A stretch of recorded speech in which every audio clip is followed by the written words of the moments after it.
కేటాయించేటువంటి time కూడా అయిపోయింది, నెల రోజుల గడువు అయిపోయింది. ఇంకా సెప్టెంబర్ 30కి ఎన్నికలు. ఇప్పుడు ఏం చేయాలి? కేంద్రం కోర్టులో బౌలేశారు. కొట్లాడతాం, ఉద్యమం చేస్తాం, ఫైట్ చేస్తాం అని మాట్లాడుతున్నారు. సో ఈ కొట్లాటతోనే ఉంటుందా? ఎన్నికలు ఎట్లా చూడొచ్చు? నేను ఏమంటున్నానంటే ప్యానల్లో గౌరవ ప్రొఫెసర్ సార్ తర్వాత చైతన్య గారు మాట్లాడిందంటే బీసీలకు 42% ఇస్తామని కాంగ్రెస్ పార్టీ చెప్పింది.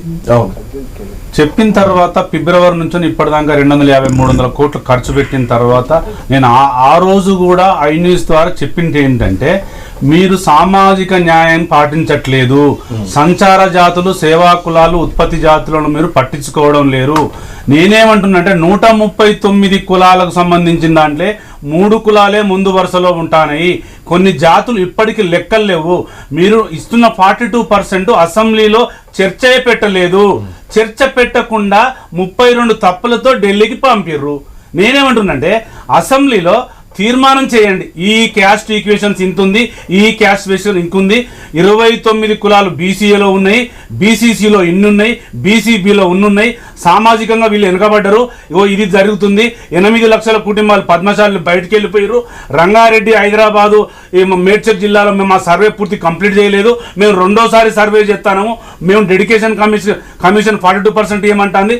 మొత్తం కాంగ్రెస్ పార్టీ ఇప్పుడు చేసిన 6 నెలల బీసీ కులగన్న సర్వే ఇవాళ బొందబెట్టే స్థాయికి వచ్చింది. ఎట్లా వచ్చిందంటే సరే మీరు ఢిల్లీకి వెళ్ళారు, ఢిల్లీకి పంపారు. నేనేమంటున్నానంటే మీ ఎంపీలను కూర్చోబెట్టుకొని ఒక రోల్ మోడల్ తెలంగాణ అని చెప్తున్నారు.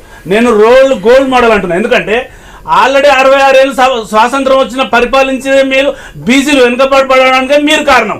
మళ్ళీ మేము కొత్తది చేస్తున్నాం అంటే నేనేమంటున్నానంటే మీరు కాంగ్రెస్ గెలిచిన తర్వాత మీరు 42% ఇస్తానన్నారు. ఇప్పుడు కామారెడ్డి డిక్లరేషన్లో ఇస్తున్నటువంటి అంశాన్ని మర్చిపోయి ఇప్పుడు విద్యా రాజకీయ ఈ కోణాలు చూడకుండా మీరు నేనేమంటుంటే ఫస్ట్ అసెంబ్లీలో చర్చనే పెట్టలేదు. మీరు చర్చ పెట్టకుండా 32 తప్పులతోని కేంద్రానికి పంపారు. సరే కేంద్రంలో ఏం జరుగుతుందని మీకు ముందు తెలియదా? కామారెడ్డి డిక్లరేషన్ ముందు తెలియదా? లేదా ఆర్డినెన్స్ విషయం తెలియదా? 9th షెడ్యూల్ విషయం మీకు తెలియదా? అంటే ఎగ్జామ్ బిఫోర్ ట్యూషన్ పోవాల్సిన వాళ్ళు ఎగ్జామ్ అయిపోయిన తర్వాత ట్యూషన్ పోతాడు రేవంత్ రెడ్డి గారు. ఇంకొక అంశం ఏంటంటే 92లో వచ్చినటువంటి ఇందిరా సహాని కేసు తెలిసిన తర్వాత 93లో కూడా మెడ్రాస్లో ఇచ్చినటువంటి 69% అది ఓన్లీ రాజకీయంగా లేదు, ఓన్లీ విద్యా ఉద్యోగాలనే ఉన్నది.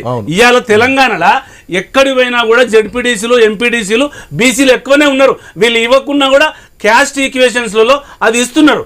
మేమేమంటున్నామంటే కాంగ్రెస్ పార్టీ 66 ఏళ్ళు బీసీలను దోపిడీ చేసింది కాబట్టి మీరు 42% ఇస్తున్నారు కాబట్టి ఎమ్మెల్యేల వాటా తేల్చండి, ఎంపీల వాటా తేల్చండి, ఆ బిల్లు వాపసు తీసుకురండి. మీ వల్ల కాదు, ఢిల్లీలో మీరు మోడీకి గులాంగిరి పరిస్థితి వచ్చింది, మీరు తీసుకురండి, అసెంబ్లీలో చర్చ పెట్టండి. ఎవరు తప్పు చేసినా, ఏ పార్టీ తప్పు చేసినా, ఏ పార్టీ సామాజిక న్యాయంగా సపోర్ట్ చేయకపోయినా అప్పుడు మీకు తేలిపోతుంది. మీరు బిల్లు పెట్టిరు, గవర్నర్ పంపించరు, గవర్నర్ రాష్ట్రపతి పంపిండు, ఈ ప్రాసెస్ కాదు. గౌరవ్ శేషు గారు చెప్పిన ప్రాసెస్లో ఒక ప్రాసెస్ ప్రకారం వెళ్తే ఈ బీసీలకు సంబంధించినటువంటి అందరు సపోర్ట్ చేస్తే మనకు రావడానికి ఆస్కారం ఉంటుంది. ఇష్టారాజ్యంగా అంటే బీసీలు ఏం అడగరు, మేము ఏం లెక్క చేయము. సంచార జాతులు ఇవాళ హైదరాబాద్లో 19% మీరు లెక్కనే చేయలేదు. ఒకవేళ మీరు లెక్క చేస్తే ఇక్కడున్న మార్వాడీలు, గుజరాతీలు వాళ్ళని ఎక్కడ రాశారు? మీరు ఏ స్టేటస్లో, ఏ మాన్యువల్స్ రాశారు? 75 తీసుకున్నారు. మీరు 75లో అసలు ఒక చాలా ఇళ్లకు నేనేం చెప్తున్నానంటే మీకు ఛాలెంజ్ చేస్తున్న కాంగ్రెస్ గవర్నమెంట్, మీరు చాలా ఇళ్లను మర్చిపోయారు. బీసీ కులగణన చేసి 35 లక్షల మందిని అసలు మొత్తం చనిపోయినట్టుగా రేవంత్ రెడ్డి అసెంబ్లీలో చెప్పిండు. నేను చెప్పడం కాదు, మీ గౌరవ మినిస్టర్లే కుక్కలుగా పెడతారు, బీసీలు ఇంటికి పోతని చెప్పారు. ఇవన్నీ తప్పులు చేసి ఢిల్లీకి పోయి మీటింగ్లు పెట్టుకొని మోడీ గారిని 50 సార్లు కలిసి బీసీల చర్చ తీసుకురాలి.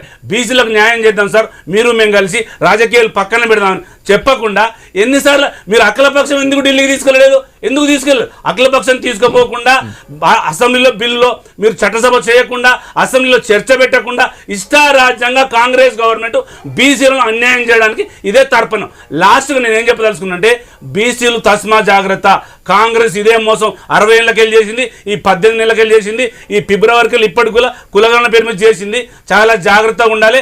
రేపు ఎలక్షన్ కమిషన్ తెలంగాణ రాష్ట్రం, ఒక్క నిమిషం, తెలంగాణ రాష్ట్రం election commission Telangana election commission రేపు హైకోర్టు ఏం చెప్తుందంటే కాంగ్రెస్ పార్టీ గవర్నమెంట్ పక్కన పెట్టండి, వాళ్ళకున్న పూర్తి అధికారాలతోనే ఎలక్షన్ పెట్టమని చెప్తుంది. ఎలక్షన్ పెడతారు. నేను చెప్తున్నా కదా, వీళ్ళకు కులగణన చేయలేరు, వీళ్ళకు బీసీలకు వాటా తేల్చలేరు. రేపు ఎలక్షన్ కమిషన్ 28 రోజు క్యాబినెట్ కాగానే నోటిఫికేషన్ వస్తుంది, ఎలక్షన్కి వస్తారు వితౌట్ 42%. ఇది మా బీఆర్ఎస్ స్టాండ్. సో ఎలక్షన్లు పెట్టమంటారు, 42% క్యాన్సల్